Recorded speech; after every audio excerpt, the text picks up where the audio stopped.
안녕하세요. 오늘도 사연 사롱을 찾아주셔서 감사합니다. 남편 직장 때문에 6년간 프랑스에서 거주하다 얼마 전 한국으로 돌아온 30대 여성이에요. 찬바람이 쌀쌀하게 부는 걸 보니 한국엔 또 다시 그 계절이 돌아온 것 같네요. 무슨 계절이냐고요? 뭐겠어요. 주부들의 늦가을 스트레스, 김장이죠. 매년 이맘때가 되면 뉴스에 한 가구당 김장 예상 비용이 뜨잖아요. 배추며 무 값이 얼마나 올랐는지 작년 대비 상승한 김장 비용을 수치로 보여주기도 하고요. 근데 돈 얘기는 그렇게 하면서 정작 그 일을 하는 주부들의 김장 노동에 대한 얘기는 한마디도 없는 게 참 그렇더라고요. 한국에 살 땐 김장이 당연한 연중 행사로 여겨졌지만 나가 살아보니 그게 얼마나 엄마들의 삶을 고달프게 하는 일인지 알겠더라고요. 우리나라를 제외하곤 김장 스트레스란 건 전 세계 어디에도 없으니까요. 다행히도 전 결혼과 동시에 남편을 따라 해외에 나가 살았기 때문에 사실 김장에 대한 걱정은 없었어요. 거기선 생각날 때마다 한인마트에서 조금씩 사다 먹거나 양배추나 오이로 김치 비슷하게 담가 먹곤 했거든요. 김치 냉장고가 있는 것도 아니고 게다가 생새우나 젓갈 같은 부수적인 재료들을 쉽게 구할 수 있는 것도 아니어서 한 번에 많은 양의 김치를 담을 일은 없었죠. 그렇게 편히 살아놓고 이제와 웬 김장 타령이냐고요? 그건 바로 저희 친정엄마 때문이에요. 이제는 한창 시집살이 할 나이도 아니고 손주 재롱 보며 살 연세인 친정엄마가 지난 3년 동안 겪은 울분의 사건 때문이죠. 그 일만 생각하면 지금도 자다가도 벌떡 일어날 정도로 화가 치밀어 오르거든요. 이럴 바엔 차라리 누구한테 속 시원히 하소연이라도 하자 싶어 늦은 밤에 이렇게 사연을 적어봅니다. 저는 1남 1녀 중 장녀예요. 밑으론 3살 아래 남동생이 있죠. 동생은 어렸을 때부터 좀 느렸어요. 병리학적으로 이상이 있는 건 아닌데 천성 탓인가 암튼 말도 행동도 다 굼떠요. 그런 남동생의 장점이라고 해야 하나 단점이라고 해야 하나 화를 안 내요. 30년 넘도록 동생이 화를 내는 걸 본 적이 없어요. 심지어 동창한테 속아 한 달 월급을 몽땅 날렸을 때도 그랬죠. 내 동생이지만 솔직히 미련 곰퉁이 같아요. 근데 이건 유전인 것 같아요. 저희 친정엄마가 딱 그 짝이거든요. 그래서 여우 같은 시누이들한테 평생을 부려먹히고 시집살이를 당했으면서도 화 한 번 안 내고 시련내색 한 번도 없었어요. 오히려 그런 엄마 때문에 화병이 난 건 저였죠. 그래서 전 일찌감치 쌈딱이 됐어요. 엄마 대신 고모들과 싸워야 했으니까요. 암튼 그런 제 동생이 자기랑 180도 다른 여우 같은 여자를 만나 결혼을 했어요. 전 동생 결혼식 때 처음 올케를 봤는데요. 애교가 어찌나 많은지 말도 못해요. 그러면서도 자기 할 말 따박따박하고 남이 걸 뺏었으면 뺏었지 절대 자기 거 뺏길 타입은 아니더라고요. 차라리 다행이다 생각했어요. 사실 늘 동생이 걱정이었거든요. 착한 건 좋은데 맨날 남들한테 이용만 당하고 사니까요. 자기 걸 뺏기기 일쑤고 남들한테 치이고 밀리는 건 다반사였죠. 그래도 여우 같은 아내가 옆에 있으면 뺏긴 것도 되찾아올 것 같고 남들한테 이용당할 일도 없을 것 같았어요. 게다가 무엇보다도 살가운 며느리가 곁에 있으면 친정엄마도 덜 적적하시고 덜 외로우실 것 같았거든요. 그래서 철철이 동생 선물은 안 챙겨도 올케 선물은 챙겨왔어요.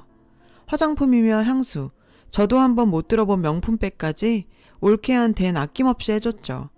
제가 한국 들어갈 때까지 저희 엄마 좀 잘 부탁한다는 심정으로요. 올케도 그런 제 마음을 알았는지 통화할 때마다 엄마 걱정은 하지 말라고 하더라고요. 말이라도 정말 고마웠죠. 그런데 이게 다 쇼였더라고요. 아, 진짜 여우 같은 것. 남편 회사에서 한국 발령이 확정되기 몇 개월 전이었어요. 이종 사촌이 출장차 프랑스 온 김에 저희 집에 들렀더라고요. 마침 크리스마스도 얼마 안 남았겠다. 전 사촌을 데리고 크리스마스 마켓을 찾았죠. 거기서 전 친정엄마랑 남동생, 올케한테 보낼 선물을 골랐어요. 사촌동생 편에 보내려고요. 평소대로 올케 선물은 제일 비싼 걸로 골랐죠. 그랬더니 사촌동생이 그러더라고요. 언니, 이 비싼 걸 옳게 주려고? 미쳤다. 나 같으면 욕이나 한 바가지 퍼부어 주겠구만. 뭐? 아니 우리 올케가 뭘 잘못했다고 욕을 퍼붓니? 너 웃긴다. 전 사촌동생한테 버럭 화를 냈어요. 그랬더니 언니 정말 아무것도 몰라? 이모 김장 담그다 쓰러진 것도? 맙소사. 전 그날 사촌동생으로부터 충격적인 얘기를 전해 들었어요. 지금껏 나만 모르고 있던 우리 엄마의 눈물겨운 김장 얘기를요. 그리고 그 사건의 가해자는 바로 제 올케였죠. 제가 없는 동안 올케는 김장 때마다 저희 친정엄마한테 김장김치를 담가달라고 했다나 봐요. 어머님, 저희 김장김치 좀 담가주세요. 우리 그이 먹일 김치인데 어머님이 담가주셔야죠. 그이가 어머님 김치만 찾는 걸 어쩌겠어요. 담가주실 거죠? 올케가 시집온 그해 김장날 아침 일찍 저희 엄마한테 전화해 이랬다지 뭐예요. 여우처럼 살살거리며 말은 했지만 골자는 당신 아들 먹을 김치니 당신이 직접 담그라는 통보였던 거죠. 아들 먹일 거라는 며느리의 말에 친정엄마는 안 그래도 나눠주려고 준비했다고 하셨고요. 엄마 생각엔 배추 30포기 담아 한 10포기 정도 나눠주면 되겠다 싶으셨던 거죠.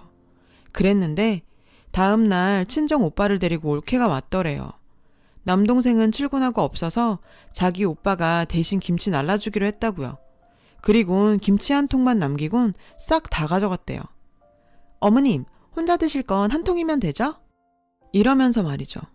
엄마는 사돈 앞이기도 하고 아들내외 먹을 건데 뭐라고 하기도 그래서 그러라고 하셨고요. 김치는 그렇다 치고 황당한 건 김치를 30포기나 가져갈 거면 지가 와서 일을 돕던지 할 일이지 코빼기도 안 보이고선 게다가 배춧값도 하나 안 주고 가더랍니다. 그뿐인 줄 아세요? 이듬해엔 한술 더 떠선 어머님, 올해는 50포기 담아주세요. 작년엔 좀 모자랐어요. 이러더래요. 근데 우리 엄만 또 그 말을 듣곤 배추를 50포기나 사다가 혼자서 이틀에 걸쳐 김치를 만들어줬다지 뭐예요. 이번에도 김장날 코빼기도 안 비치곤 다 담고 나니까 친정오빠 앞세우고 와선 김치통 하나 달랑 남기곤 또 다 가져갔대요.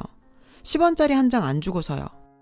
적지 않은 연세에 이틀 내내 김장 담그느라 고생은 고생대로 하고 돈은 돈대로 쓴 엄마는 누구한테 말도 못하고 쏘가리하다 마침 김장김치 맛 좀 보려고 찾아온 둘째 이모한테 하소연을 하신 거죠. 사촌동생도 그때 이모한테 얘기를 전해 듣고 알게 된 거고요. 그리고 3년째, 그러니까 작년 김장 때 일이에요. 이번엔 배추 50포기랑 알타리 10단을 해달라 그러더래요. 그래서 힘도 들고 돈도 너무 든다고 배추값이라도 내라고 하셨대요. 나머진 엄마가 내신다고. 그랬더니 어머님 아들 먹일 김치값인데 왜 제가 돈을 내요? 그럼 저 그이 김치 안 먹일래요. 글쎄 이랬다지 뭐예요. 그래서 엄마가 그럼 돈은 됐으니 네가 와서 좀 도우라고 했더니 펄펄 뛰면서 어머님, 저 몸이 약해서 친정에서도 일할 땐 저 안 불러요. 그리고 청 그렇게 일손이 필요하시면 그이 보낼게요. 어차피 그이 입에 들어갈 김치잖아요. 안 그래요? 결국 엄마는 이번에도 혼자 그 많은 김치를 담그셨고요. 그러다 결국 쓰러지신 거죠. 안 그래도 엄마 혼자 김장 담그는 게 걱정됐던 이모가 저희 집에 찾아와 일찍 발견하지 않았으면 정말 큰일 날 뻔한 거죠. 그렇게 병원에 가서 영양제를 맞고 오는데 글쎄 집에 도둑이 들었는지 김치를 홀라당 가져갔다지 뭐예요. 돈 될 만한 것들도 많은데 그런 건 손 하나 안 대고 말이죠. 아무래도 그게 하도 이상해서 경찰에 신고하기 전에 혹시나 하면서 올케한테 전화를 걸었는데 김치요? 김치 제가 가져왔죠. 아까 어머님께 전화드렸더니 이모님이 받으셔서 어머님 쓰러지셨다잖아요. 병원에서 영양제 맞고 계시다고요. 힘들게 김치 담그셨는데 그냥 두면 안 될 것 같아서 친정오빠 불러서 가져왔어요. 괜찮죠 어머님? 미친. 지들 입에 들어갈 김치는 걱정이 되고 그 김치 담그다 쓰러진 우리 엄마는 걱정도 안 되냐고. 사람이라면 김치 찾으러 갈 게 아니라 쓰러진 시어머니 입원한 병원으로 먼저 달려가야 되는 거 아닌가요? 어쩜 인간이. 그래놓곤 올해 김장김치가 좀 짠 것 같다고 아픈 엄마한테 전화해선 한참을 징징거렸대요 글쎄. 사촌동생한테 이 얘기를 전해 듣는 내내 정말이지 혈압이 올라서 당장이라도 전화에 한바탕 퍼붓고 싶더라니까요. 그래도 꾹 참은 건 당장 한국으로 가지도 못하는 형편에 섣불리 옳게 성질만 건드려놨다가 우리 엄마만 더 힘들어지지 않을까 걱정돼서였어요. 그래서 남편 회사로부터 한국행이 결정됐다는 얘기를 듣자마자 이 여우 같은 올케한테 한바탕 해줄 계획을 세웠죠. 비록 몸은 먼 곳에 있지만 요즘 같은 시대엔 그런 건 문제가 아니잖아요. 랜선 뒷조사도 가능하니까요. 드디어 한국에 도착하던 그날 전 남편과 애들은 친정에 보내놓곤 바로 사돈댁으로 향했어요. 그간 올케한테 너무 고마운 게 많아서 사돈댁에 선물 전해드리려고 그런다 핑계를 댔더니 올케가 엄청 좋아하더군요. 자기도 남편이랑 바로 오겠다고요. 사돈 내외는 올케한테 연락을 받았는지 엄청 절 반겨주셨죠. 남동생네도 곧 올 거니까 같이 저녁 먹자며 상다리 부러지게 한 상 차려주더라고요. 잠시 뒤 남동생과 올케가 와서 다 같이 앉아 식사를 하게 됐어요. 올케는 그간 제가 보내준 시계며 지갑, 명품백까지 주렁주렁 걸고 왔더군요. 마침 잘 됐다 생각했죠. 올케는 자기가 한 것도 없는데 친정 부모님까지 생각해줘서 고맙다고 하더군요. 올케가 한 게 없긴 내가 비록 몸은 떠나 있었지만 귀도 있고 눈도 있는데 올케가 한 일을 모르겠어? 어머, 제가 뭘 그렇게 했다고. 평소 제가 보내준 선물에 맛이 들렸던 올케는 제 캐리어를 힐끔거리며 군침을 흘리더라고요. 무슨 소리야, 한 게 없긴. 매년 우리 엄마 시켜 김장 담그게 했다며? 당신 아들 먹일 거니까 당신이 직접 담그라고. 심지어 우리 엄마가 니네 먹일 김장 담그다 쓰러지셨는데도 네 오빠랑 몰래 와서 김치만 쏙 가져갔다며. 병원에 쓰러져 있는 우리 엄마한텐 코빼기도 안 보이고 말이야. 제 말에 남동생이 젓가락을 내려놨어요. 누나, 그게 무슨 소리야? 엄마가 우리 집 김장을 담그다 쓰러지셨다니. 우린 지금껏 홈쇼핑에서 사 먹었는데? 자기야, 그게 뭐가 중요해. 김치가 다 거기서 거기지. 형님, 시차 적응도 안 되셨을 텐데 그만 가서 쉬시는 게 어때요? 무슨 소리야, 이제 막 시작했는데. 사돈어른, 100번 양보해서 올케는 철이 없어 그랬다 쳐요.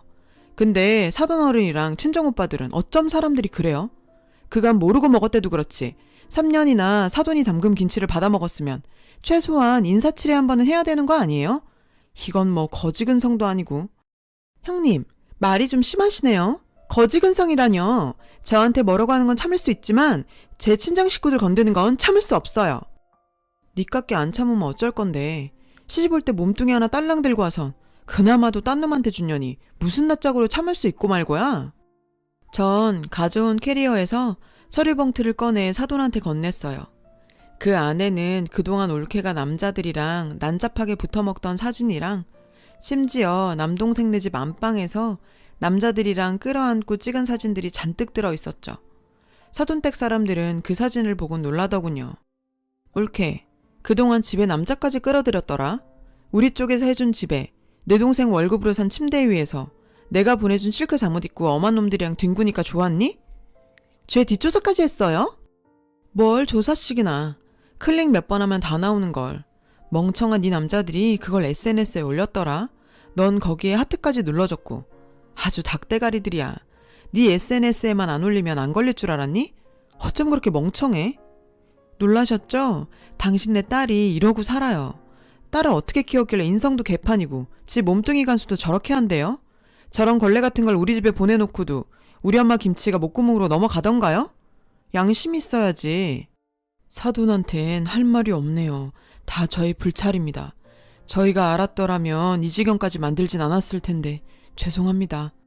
사돈어른은 제게 고개를 숙이며 사과를 했어요. 이 정도에서 끝내고 싶어하는 것 같았죠. 하지만 그럴 순 없죠. 어머, 사돈어른, 지금 제 앞에서 쇼하세요? 대개딸 결혼 전부터 남자관계 물러난 거 알고 있었잖아요. 심지어 지 친구 남편이랑 불륜까지 저질러서 지 친구한테 위자료 물었던 거 알고 있었잖아요. 그뿐이에요? 결혼하고도 남자들 만나는 거 알았잖아요. 딸년이 상간남이랑 여행 가는 거 알면서 자기랑 가는 거라고 사위한테 거짓말해놓곤 몰랐다고요? 아니 장모님, 그럼 그때 집사람이랑 푸켓 간다던 거 거짓말이었어요? 사돈은 얼굴이 화끈 달아오르는지 얼굴도 못 들고 고개를 숙였어요. 남동생은 그 모습에 망연자실했죠. 올케 너 나한테 아까 그랬지? 친정 식구는 건들지 말라고. 근데 니네 친정 부모도 이 모양 이 꼴인데 내가 어떻게 말을 안 할 수가 있니? 네 부모가 딸 같은 사돈한테 이딴 욕 듣게 하고 싶지 않았으면 네가 그따위로 살지 말았어야지. 그런 일을 벌였을 때는 니네 부모 얼굴에 먹칠할 것쯤은 각오했어야 하는 거 아니니? 인생을 핫수구처럼 더럽게 사는 년이 더럽단 소리 듣기 싫다는 게 말이 돼? 상황이 이쯤 되자 올케도 더 어쩔 수 없었는지 발톱을 세우더군요. 그래요. 저 바람 좀 폈어요. 결혼할 때 몸뚱이 하나 들고 온 것도 맞고 시어머니 김치 친정에 퍼나른 것도 맞아요.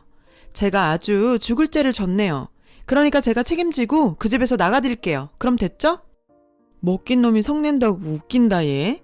근데 누가 널 순순히 내보내준다디?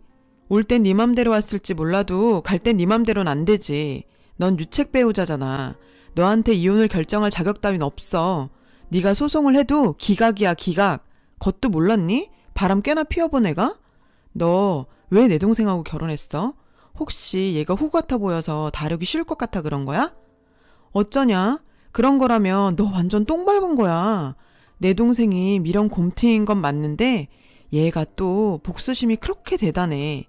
몇 대 치고 끝나는 게 아니라 아주 지겹게 옆에 붙어선 상대 진을 다 빼고도 지 분이 안 풀려서 두고두고 복수하는 애야. 모르긴 해도 얘 너랑 이혼 안 해줄 거다. 너 죽을 때까지 옆에 끼고 피마르게 할걸? 너 아주 지독한 똥 밟았어. 암튼 난 할 말 다 했으니까 가볼게. 그럼 안녕히 계세요 사돈어른. 전 들고 갔던 캐리어를 끌고 동생과 사돈댁을 나왔어요. 남동생은 제 예상대로 이혼은 하지 않겠다고 하더군요. 얼마 안 가 올케랑 사돈 내외가 찾아와 엄마한테 손이 발이 되게 빌며 이렇게는 못 사니까 이혼 좀 해달라고 했지만 남동생도 들은 척도 안 했어요. 결국 올케는 제 꾀에 제가 넘어간 셈이죠. 곰소굴에 예쁜 여우가 등장해서 활기를 찾으려나 했더니 정말 그냥 여우였네요. 성질이 파르르하지만 금방 터는 성격인 저는 지금부터 그냥 마음속에서 올케를 떠나보내려고 합니다. 앞으로도 얼굴 보고 살아야 한다는 사실이 찝찝하긴 하지만요. 그래도 어쩌겠어요. 곰 같은 남동생이랑 엄마를 둔 제 죄죠. 제 사연을 들어주신 여러분 감사드려요. 쌀쌀한 날씨 감기 조심하시고요. 여러분 사연 댓글에 응원과 현명한 조언 부탁드려요. 좋아요와 구독은 저에게 큰 힘이 됩니다. 오늘도 좋은 일 가득하세요.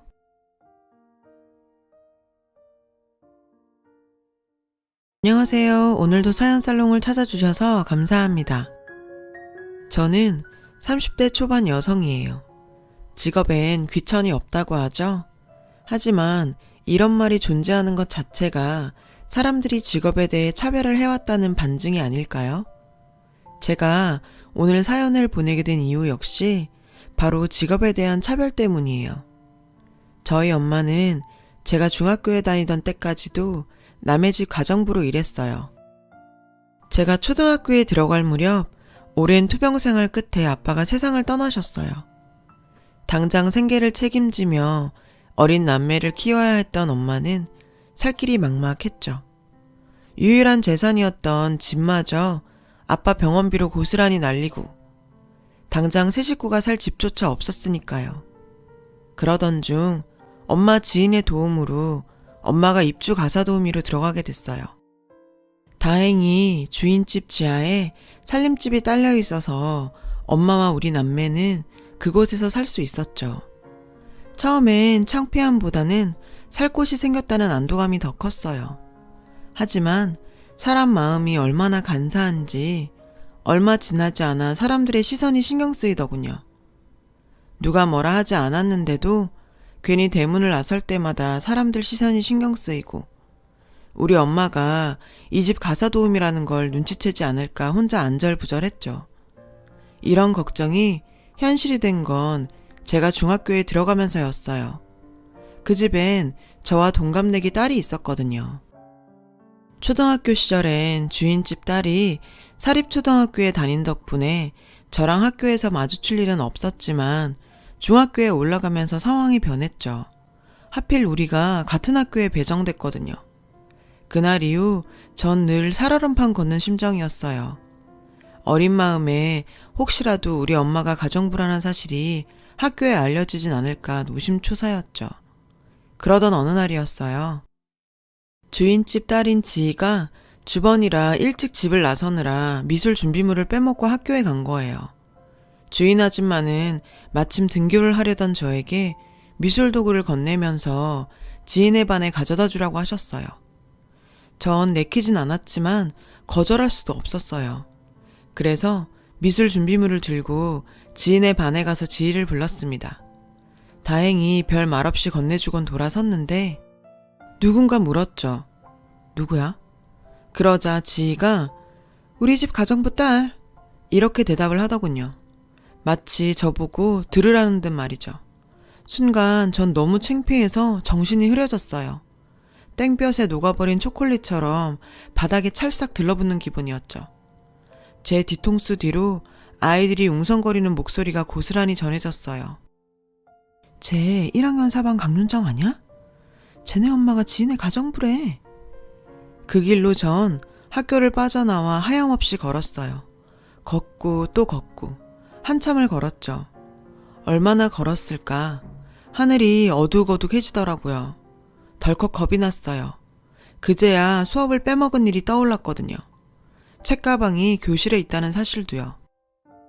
일단 가방부터 찾아와야겠다는 생각이 들어서 학교로 갔어요. 다행히 교실은 텅 비어 있더군요. 근데 제 가방이 없었어요. 낭패였죠. 가방이며 학용품, 게다가 도시락통까지 다 들어있는데 엄마한테 죽었다 생각하며 떨어지지 않는 발걸음을 이끌고 집으로 향했죠. 그런데 집에 와보니 제 가방이 책상 위에 놓여있지 뭐예요? 그때였어요. 오빠가 들어왔죠. 야, 너 책가방 버려두고 어딜 갔다 와? 3살 위 오빠가 절 나무라며 말했어요. 전 오빠 얼굴을 보자 참았던 눈물이 주르륵 흘렀죠. 오빠는 그런 절 보곤 내심 놀라놓고도 아무렇지 않은 듯 다신 그러지 말라고 하곤 방을 나갔어요. 전 혹시 지희가 제 책가방을 가져온 건가 했는데 알고 보니 제가 학교에서 오지 않자 엄마가 오빠를 저희 학교로 보냈고 교실에 덩그러니 남아있던 제 책가방을 오빠가 들고 온 거였죠. 그리고 다음날 교실 문을 열고 들어갔더니 제 등장과 함께 교실은 찬물을 끼얹은 듯 조용해졌어요. 그리곤 반 아이들이 속닥거리며 제 눈치를 살폈습니다. 그때였어요. 철딱선이 없기로 유명한 반 친구 하나가 저한테 와서 물었죠. 야, 니네 엄마 가정부라며? 그렇게 전교생이 다 알아버렸죠. 선생님들 모두. 싫었어요. 가난한 엄마도 싫고 일부러 우리 엄마가 가정부란 사실을 알린 지희도 싫고 이 상황을 어쩌지 못하는 내 자신도 다 싫었어요. 그날 이후 전 툭하면 학교에 빠졌고 학교에서 소위 날라리로 불리는 친구들과 함께 다니면서 나쁜 짓도 하고 다녔죠. 당시 철없던 저는 엄마 속을 어지간히도 썩혔어요. 제가 정신을 차린 건 우리가 그 집을 나와 다른 곳으로 이사를 했던 중3 여름부터였어요.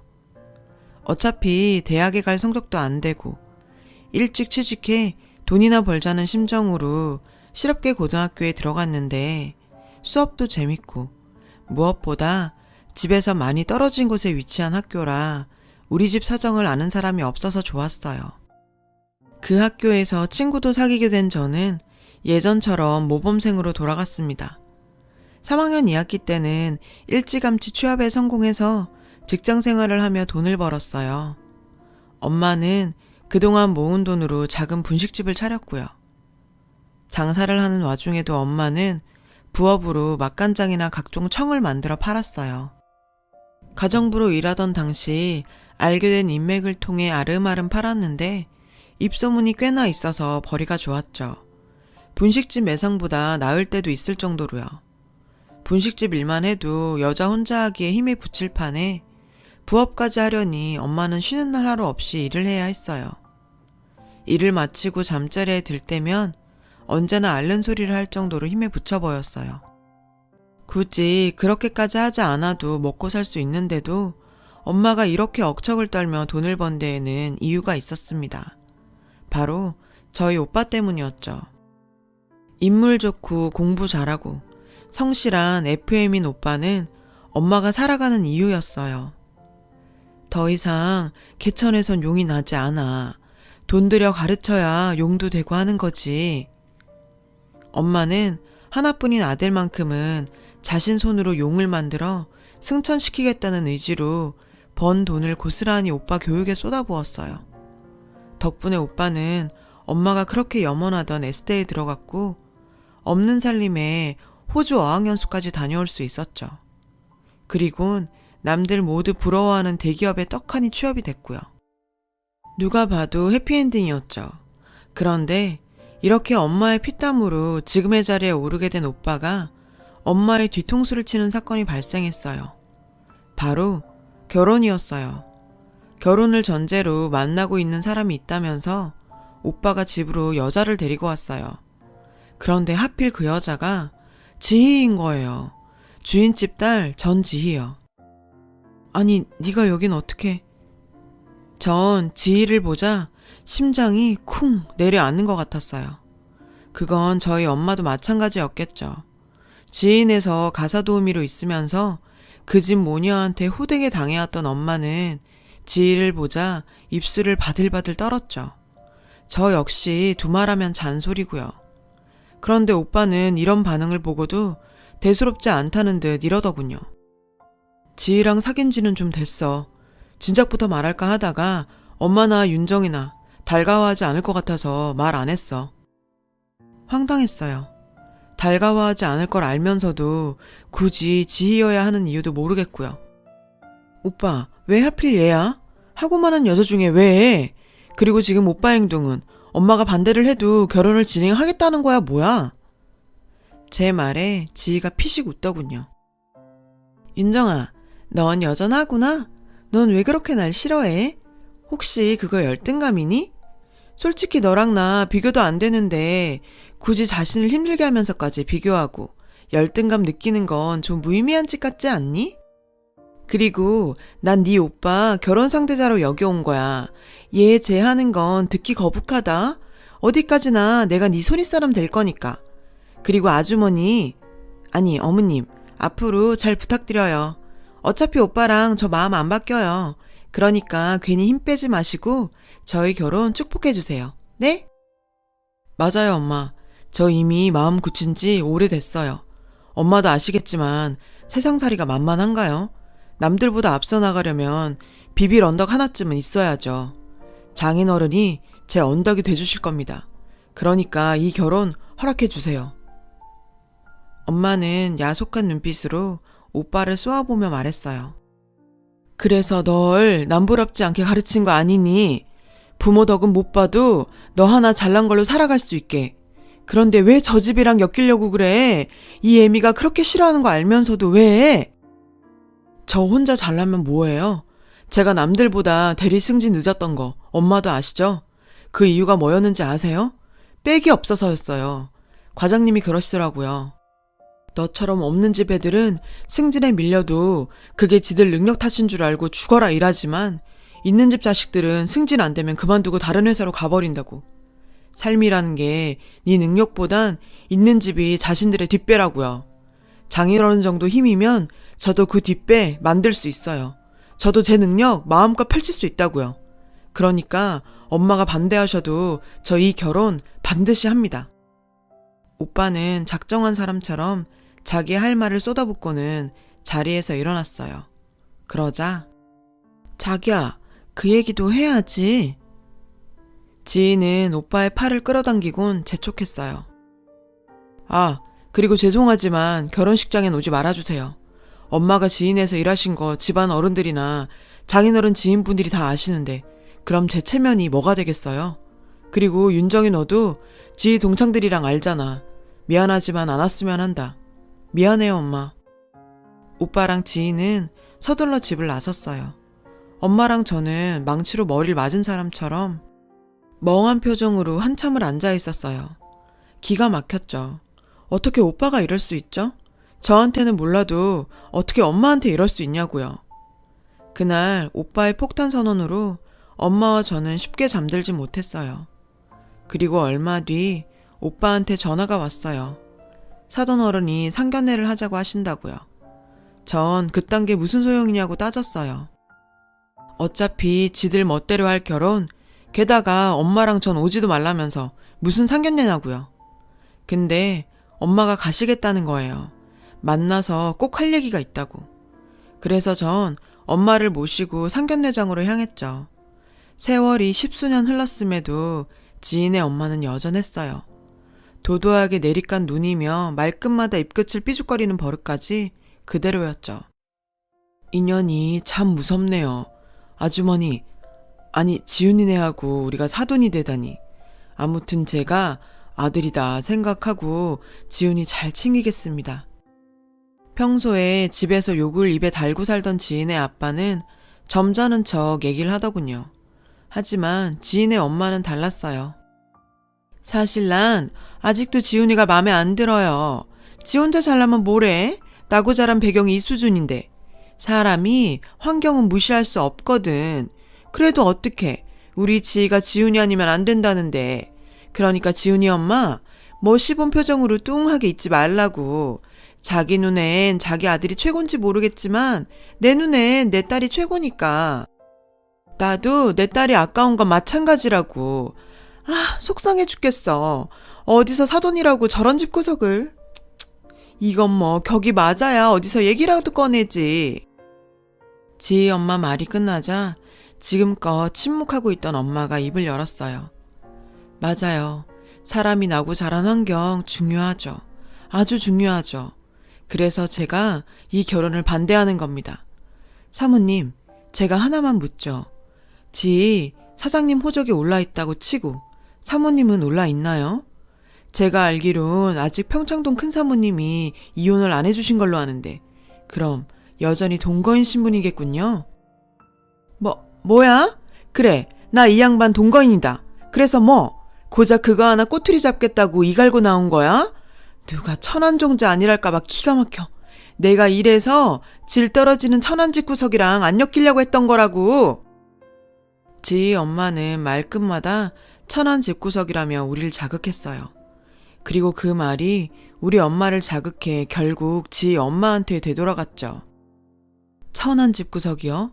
천하면 그쪽보다 천하겠습니까? 이깟 결혼 하든 말든 이 말은 안 하고 넘어갈까 했는데 이렇게 나오시니 저도 못 참겠네요. 사모님, 지 누구 딸입니까? 사장님 딸 아니죠? 언젠가 사모님 차를 몰고 있는 조 실장님이 그런 얘기를 하더군요. 지 생부 원효로에 있는 한 캬바레 제비라고. 한참 춤바람 나서 사장님 몰래 춤추러 다니던 때 만나 붙어먹은 사이라고요. 사모님 생각하면 10번이고 지 출생의 비밀을 사장님께 알리고 싶지만 어린애 인생 망치는 게 안타까워서 입 다문다고요. 근데 난 더 이상 입 못 다물겠네요. 내 새끼 인생 망칠 판인데 내가 뭔들 못하겠어요. 천안 집안? 그쪽 집구석보다 천안 집안이 또 있겠어요? 조광지천 놔두고 불륜 저지르고 사는 주제들이 돈 좀 있다고 유세 부리며 안팎으로 더럽게 살면서 누구 보고 출신을 운운해? 지훈아, 너도 똑똑히 들어라.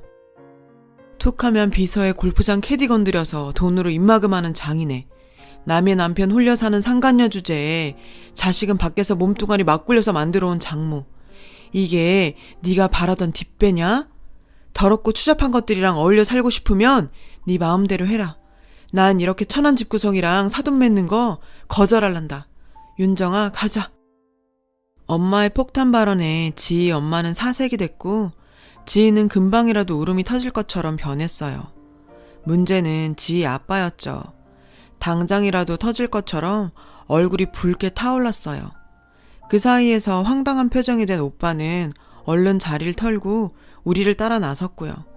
그렇게 우리 세 식구가 방을 나오고 나자 안에서는 부수고 싸우고 비명 지르는 소리가 들려왔어요.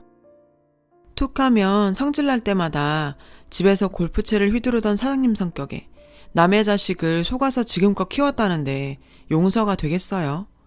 뭐 그렇게 그날 이후 자연스럽게 혼사 문제는 끝이 났죠. 그리고 엄마는 오빠를 집에서 내쫓았어요.